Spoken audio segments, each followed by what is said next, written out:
খোদার কসম, যেই উম্মত রাসূলুল্লাহ সাল্লাল্লাহু আলাইহি সাল্লামের সুন্নাতকে অনুসরণ করেছে, দুরূদ শরীফ পড়েছে, নবীজি সাল্লাল্লাহু আলাইহি সাল্লামকে অনুসরণ করেছে, তো তার নাম তো নবী সাল্লাল্লাহু আলাইহি সাল্লামের সামনে বারবার উচ্চারণ হয়েছে। হাসরের ময়দানে সেই উম্মত গিয়ে যখন নিজের আমলনামা নিয়ে বলবে, ইয়া রাসূলুল্লাহ, আমি আনিসুর রহমান, আল্লাহ নবী বলেন, ও আচ্ছা তুমি, তোমার নাম তো ফেরেশতারা আমার কাছে প্রায়ই বলতো, আমি অনেক শুনছি তোমার নাম, আমি তোমার নাম অনেক শুনছি, আমি তো শুনছি তোমার নাম, তুমি সেই নাম। এই জন্য বন্ধু আমার, দোস্ত আমার, হাসরের ময়দানে তো রাসূলুল্লাহ সাল্লাল্লাহু আলাইহি ওয়াসাল্লামের সামনে আমলনামা দিতে হবে। সুপারিশ করবে না উনি, তো আপনি আমলনামা কাগজপত্র দিতেন না? কথা কয় না, সুপারিশের কোনো নিয়ম কানুন নাই, কথা বলেন না কেন? কোনো নিয়ম কানুন আছে কি না? তো আপনি আপনার ফাইল দিবেন না? ফাইল না দিলে সুপারিশ করব কি? তা আপনি যখন নিজের আমলনামা দিবেন, আল্লাহ নবী সাল্লাল্লাহু আলাইহি সাল্লামের হাতে, আমার বাপ, আমার নওজোয়ান নবী যখন চোখ বিলায় দেখবে 30 বছর সুদের লেনদেন, 30 বছর টানা মিথ্যাই বলেছে, 30 বছর ধরে প্রতিদিন গালিয়ে দিছে, 30 বছর ধরে তার স্ত্রী বেপর্দা, 30 বছর ধরে প্রতিদিন ঘরে রঙিন টেলিভিশনে নাচ গান, সিনেমা, নাটক, নর্তকীর ছবি চলছে, 365 দিনের এক একটা বছরে কোনোদিন ফজরের নামাজ পড়ে নাই। এগুলো কি আমল নামার মধ্যে লেখা থাকবে না? কথা বলেন না কেন?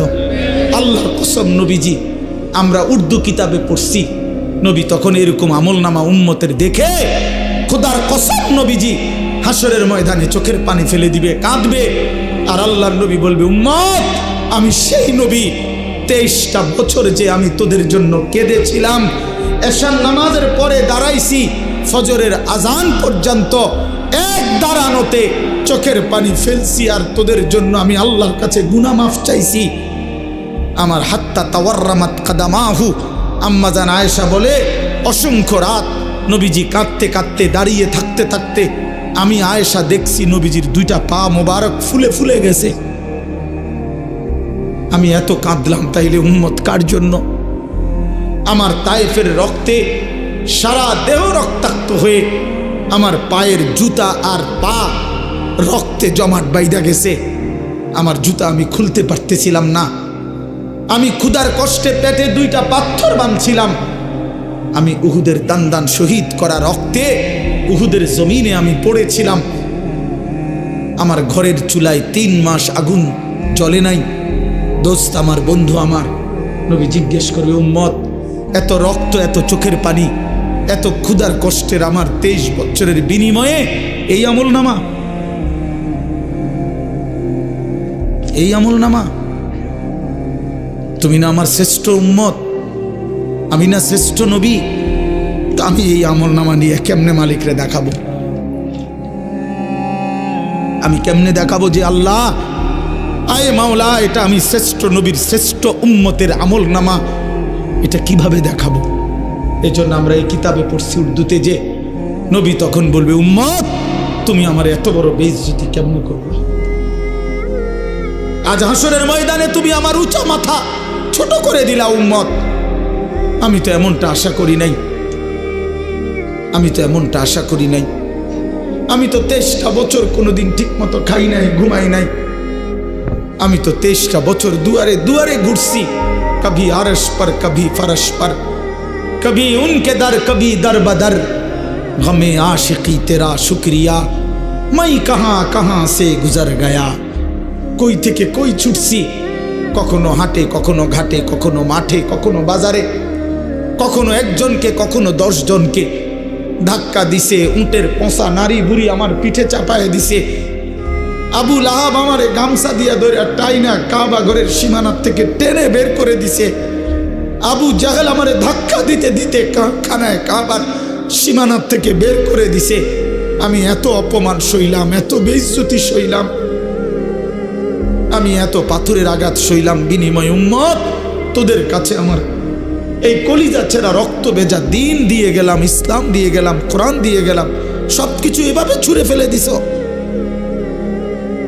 আজ 30 বছরে যে নবীর কথা মনে পড়ে নাই, 60 বছর বয়স সিগারেট খান মিয়া, কেমনে নবীজির সামনে দাঁড়াইবেন? এই উম্মত, এই মুসলমান, আল্লাহরে সাক্ষী রেখে আজকে রাতে ঘুমাইবার আগে একবার ভাইবেন, একবার ভাইবেন, একবার। 60 বছর বয়সেও বিড়ি সিগারেট ছাড়তে পারেন নাই, 60 বছর বয়সেও গালি দেওয়া বন্ধ করতে পারেন নাই, 60 বছর বয়সেও চা দোকানে নাচ গান বেড়ি দেখার অভ্যাস ছাড়তে পারেন নাই, 60 বছর বয়সেও সুদের টাকা নিচ্ছেন, কিস্তিতে টাকা নিতেছেন। আরে হারামখোর, কেমনে নবীর সামনে দাঁড়াইবা? কেমনে দাঁড়াইবা বাপ? ওই চাচা,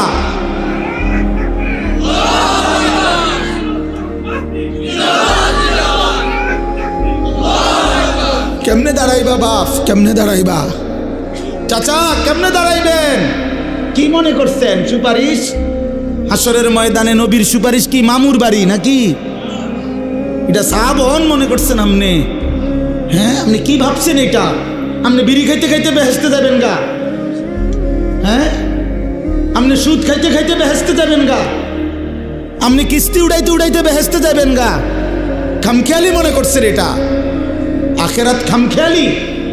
খোদার কসম, কোরআন শরীফে আছে ১৪ লক্ষ আম্বিয়া, আদম থেকে নবী মুহাম্মদ সাল্লাল্লাহু আলাইহি সাল্লাম পর্যন্ত হাসরের ময়দানের ভয়ে দিবা নিশি কাঁদছে। এমন কোন নবী নাই, এমন কোন নবী নাই হাসরের ময়দানে কাঁদছে, হাসরের ময়দানের ভয়ে কাঁদে নাই। এমন কোন সাহাবী নাই যারা হাসরের ময়দানের ভয়ে কাঁদে নাই। এমন কোন আউলিয়া নাই যারা হাসরের ময়দানের ভয়ে কাঁদে নাই।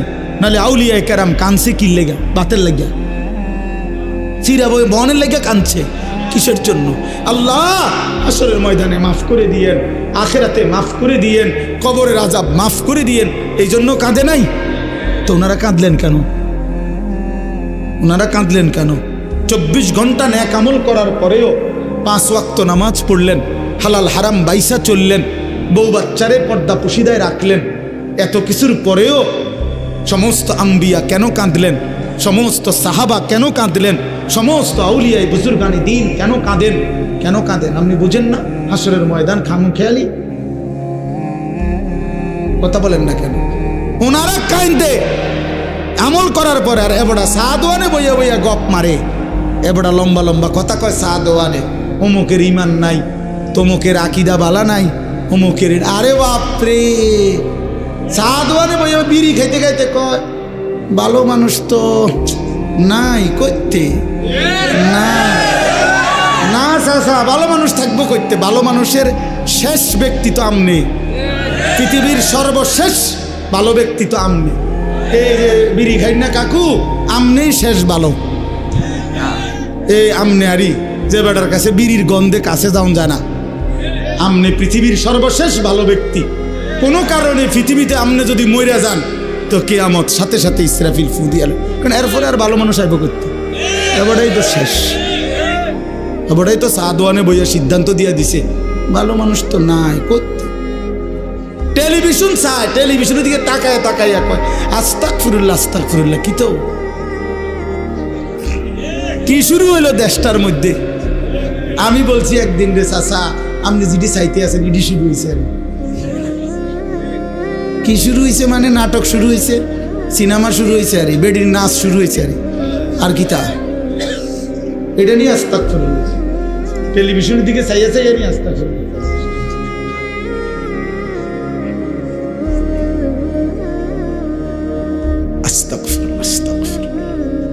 কথা শেষ।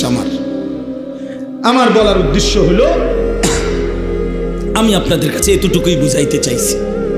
আমার বাপ আপনাদের সামনে আমার মজার মূল বক্তব্য এটাই, ভাবতে শিখেন। কবর ভুলে গেলে হবে না, পাশ কাটলে হবে না। আপনি পাশ কাটটা যাইতে পারতেন না, এনে যাইতো বেটার ভিতরে, ঠিক কি না বলেন না কেন? আরে নওজোয়ান বলো না? তাইলে বন্ধু আমার বাপ, তুমি যেমন পড়ালেখা করছো আমিও পড়ালেখা করছি। আমি জেনারেল লাইনেও পূর্ণ পড়ছি, মাদ্রাসার লাইনেও পুরা পড়ালেখা করছি। এজন্য বন্ধু, আমি সায়েন্স পড়ছি, আমি কুমিল্লা ভিক্টোরিয়া কলেজ থেকে মাস্টার্স পাস করছি, আমি বিজ্ঞান বিভাগ থেকে এসএসসি পাস করছি দাখিল। অতএব তুমি আমারে অনুরোধ করছি, নওজোয়ান তুমি ভুল করো না, তুমি ভুল করো না। শুধু ভাত মাছের হিসাব মিলাইলে হতো না, শুধু একটা চাকরি, একটা ব্যবসা, একটা বিয়া, একটা বিল্ডিং, একটা বিদেশ, বন্ধু আমার একটা মোটরসাইকেল, এতটুকুর হিসাব মিলাইলে হবে না দোস্ত। আমরা মুসলমান, আমাদের আখেরাত আছে, আমাদের কবর আছে। আর আপনারা যারা বাবা আছেন, অভিভাবক, আপনাদের কাছে অনুরোধ, আপনি এই সংসারের দিকে তাকাইয়া দেখছেন, বিল্ডিং করছেন, সোফা বানাইছেন, খাট বানাইছেন, আমার বাপ এতটুকু হিসাব মিলাইয়া মুসলমান কবরে গেলে হবে না। আমার জিফুতের লেগে খাট সংসারে সব করে দিয়ে আইছি, কি করে দিয়ে আসছি? এই সোফা টোফা এডি 20 বছর পরে দেখবেন আপনি আইলে কিচ্ছু নাই।